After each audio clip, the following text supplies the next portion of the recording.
அரசியல் விளையாட்டு நேயர்களுக்கு வணக்கம். இன்று நமது அரங்கத்திற்கு திரு கந்தவேல் சார் அவங்க வந்திருக்காங்க. இன்றைய அரசியல் நிகழ்வுகள் குறித்து நாங்கள் உரையாட போகிறோம். சார் வணக்கம். சார் வணக்கம் சார். தமிழக வெற்றி கழகம் இன்னைக்கு ஆட்சி அமைச்சிருக்காங்க. அதை பற்றி உங்கள் கருத்து என்ன சார்? முதல்ல இன்று முதலமைச்சராக பதவியேற்றிருக்கோம் திரு விஜய் சார் அவர்களுக்கு என்னுடைய மனமார்ந்த வாழ்த்துக்களை தெரிவிச்சுக்கிறேன். முதலமைச்சராக இன்றைக்கி தான் அவர் பதவியேற்றிருக்காரு. இதுக்கப்புறம் சட்டசபையை கூட்டி அவர் தன்னுடைய பெரும்பான்மை நிரூபிக்கணும். அது கவர்னர் 13ஆம் தேதி வரையும் டைம் கொடுத்துருக்காங்க. ஸோ 13ஆம் தேதி அவர் பெரும்பான்மையை நிரூபித்து அதுக்கப்புறம் அவர் என்ன பண்ணுறாரு பார்க்கலாம். ஏன்னா உடனே என்ன நம்ம சொல்ல முடியாது. பெரும்பான்மை முதல்ல நிரூபிக்கிட்டோம், அதுக்கப்புறம் நம்ம அதை பற்றி சொல்லுவோம் சார். சிஎம் சார் சொன்ன வாக்குறுதி ஒரு 3 வாக்குறுதி இருக்குது, அதில் கையெழுத்து போட்டிருக்காரு. அதை பற்றி உங்கள் ஒப்பீனியன் என்ன சார்?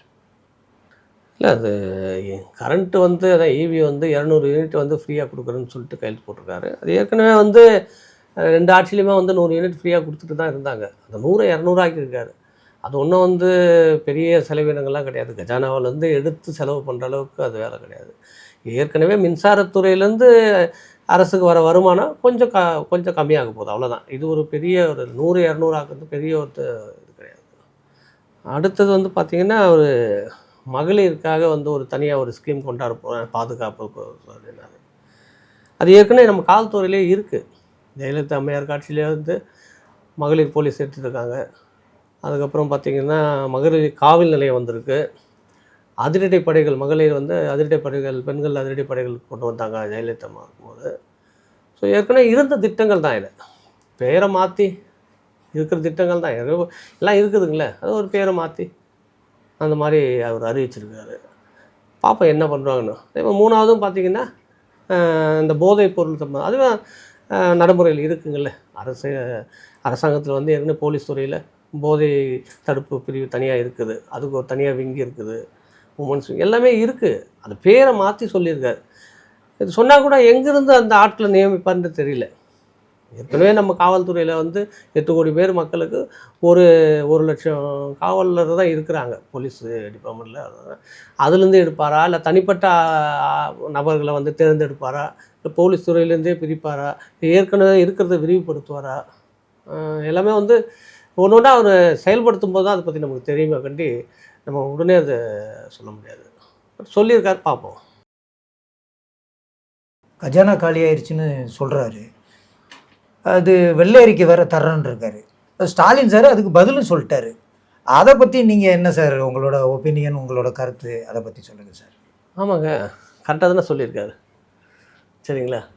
அதாவது ஒரு முதலமைச்சர் எதுவுமே பார்க்காம பொதுவாக சொல்லும்போது, முன்னாடி இருந்த ஆட்சி அமைச்சிருந்த ஸ்டாலின் சார் அந்த நிதிநிலை என்ன இருக்குதுன்னு சொல்லிவிட்டு அவர் உடனே அந்த எதிர்கட்சின்ற இதில் அவர் சரியான பதில் கொடுத்துருக்காரு.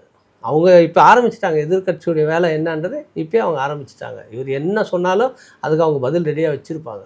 பட் அவங்க கேட்குறதுக்கு இவர் பதில் சொல்லணும். இவர்கிட்ட என்ன பதில் இருக்குன்னு நமக்கு தெரியல, இனிமேல் தான் பார்க்கணும். ஏற்கனவே அவங்க எவ்வளோ கடன் வச்சுட்டு போயிருக்காங்க, இவர் வந்ததுக்கப்புறம் எவ்வளோ கடன் வாங்கியிருக்காங்க, அரசாங்கத்துடைய வருமானம் என்ன, செலவினங்கள் என்ன, இவர் கடன் வாங்கின பணத்தை எந்தெந்த துறைக்கு எந்தெந்த இதுக்கு செலவு பண்ணியிருக்காரு, அது முறையாக போயிருக்கா, அப்படிலாம் போய் பார்த்தோன்னே தான் சார். 19 நம்ம எதுவும் சொல்லிட முடியாது. கடன் இருக்குது, கஜனா காலி ஆயிடுச்சு, கடன் வாங்கியிருக்கிறது உண்மை. ஸோ அவர் போய் அந்த வாங்கின கடனை எதுக்கு செலவு பண்ணிக்கிட்டு போய் பார்த்தா தான் தெரியும், எந்தெந்த துறைக்கு செலவு பண்ணிக்கிறேன்னு பார்த்தா தான் தெரியும். இப்போது நம்ம ஒரு வீட்டில் ஒரு 4 பேர் 5 பேர் இருக்கோம். ஒருத்தர் தான் சம்பாதிக்கிறாரு. அவர் ஒரு 50,000 சம்பாதிக்கிறாருன்னா தேவைகளை பூர்த்தி செஞ்சு அதுக்கப்புறம் பார்த்திங்கன்னா அவங்க வாழ்நாள் முழுக்க வாழ்கிற வாழ்க்கைக்கு அவங்க பணம் அந்த பணம் போதுமானதாக இருக்குது. மற்றபடி அவங்க ஒரு வீடு வாங்கணும், ஒரு கார் வாங்கணும், ஒரு பைக் வாங்கணும், இது மாதிரி ஒரு லக்ஸரி சில விஷயங்கள்லாம் நல்லது அது மாதிரி வாங்கணும் போது என்ன பண்ணுவாங்க, லோன் போட்டு கடன் போட்டு வாங்கி தான் அதை பண்ணுவாங்க. நல்ல ஒரு வாழ்க்கை முறையை வாழ்வுபட்டு தான் கடனை வாங்கி சில நலத்திட்டங்கள்லாம் பண்ணுறாங்க. சரிங்களா. ஸோ அதனால் வருமானம் குறைவாக இருக்கிறதுனால தான் சில கடன்கள் சில நலத்திட்டங்கள்லாம் செய்கிறாங்க. நம்ம இன்றைக்கி லக்ஸரியாக தானே வாழ்றோம். தமிழ்நாடு எந்த இதில் நல்லா தானே இருக்குது சார். ரஜினி கமலுக்கு இல்லாத துணிச்சல் விஜய் சாருக்கு இருக்கா அப்படின்னு நீங்கள் நினைக்கிறீங்களா? ரஜினி கமலுக்கு இருக்கிற துணிச்சல் அவங்க பெரும் ஆளுமையாக இருந்தாங்க பாருங்கள் ஜெயலலிதா அம்மையார். அப்போவே வந்து ரஜினிகாந்த் சார் வந்து மேடையிலேயே வந்து ஜெயலலிதா சிஎம்மாக இருக்கும்போதே மேடையிலேயே பேசியிருக்காரு அவர். அம்மையார் வந்து முதலமைச்சராக இருக்கும்போது மேடையிலேயே அவங்களை எதிர்த்து பேசியிருக்காரு. சரிங்களா? அதனால் வந்து அவங்களுக்கு அதே மாதிரி கமல் சார் நிறைய விஷயங்களில் அறிக்கையாக கொடுத்துருக்காங்க, நிறைய விஷயங்கள் பண்ணி சொல்லியிருக்காங்க.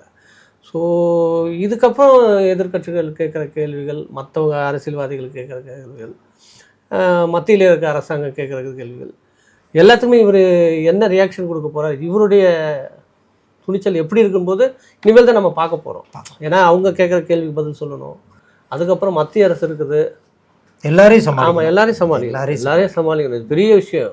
முதலமைச்சர் ஆகிட்டா எல்லாமே முடியாது. இதுக்கப்புறம் தான் அவருக்கு அழுத்தங்கள் அதிகமாக இருக்கும். விஜய் சாருக்கு இன்னும் கொஞ்சம் டைம் கொடுக்கணும். ஆமாம் டைம். ஏன்னா அழுத்தங்கள் வந்து அதிகம் இருக்குது. ஏன்னா வந்து ஒரு பக்கம் வந்து ஆட்சியை தக்க வச்சுக்கணும், ஒரு பக்கம் வந்து எதிர்கட்சியில் சமாளிக்கணும், ஒரு பக்கம் வந்து மத்திய அரசை சமாளிக்கணும், கண்டிப்பாக அவங்ககிட்ட இருந்து நிதி பெறணும். ஏன்னா ஏற்கனவே அவங்க நிதி கொடுக்கறதுல ரொம்ப கஷ்டம் தான், சமாளிக்கிறது கஷ்டம். இதெல்லாம் வந்து எந்த அளவுக்கு அவருக்கு துணிச்சல் இருக்குன்னு இனிமேல் நம்ம தான் பார்க்க போகிறோம். இன்றைய அரசியல் சூழ்நிலையை பற்றி மக்களுக்கு தெளிவாக எடுத்து சொல்லிட்டீங்க. உங்களுக்கு எங்கள் அரசியல் விளையாட்டு சேனல் சார்பாக நன்றியை தெரிவிச்சுக்கிறேன் சார். நன்றி சார்.